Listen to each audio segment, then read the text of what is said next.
জলসুতি গ্রামে জঙ্গলেশ্বরের দোল নিয়ে জল সন্ন্যাসে যাত্রা শুরু হলো।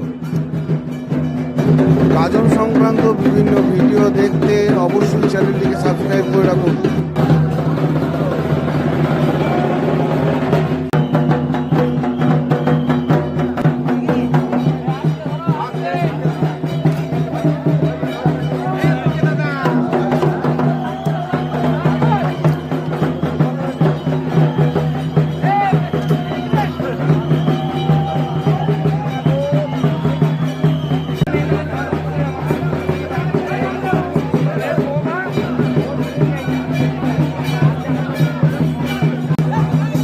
আসনের অন্যতম প্রাচীন লোকসংস্কৃতি বোলান গানের বিভিন্ন ভিডিও দ্রুত চ্যানেলে নিয়ে আসছি, তাই চ্যানেলটিকে সাবস্ক্রাইব করে রাখুন, সাথে থাকুন, পাশে থাকুন।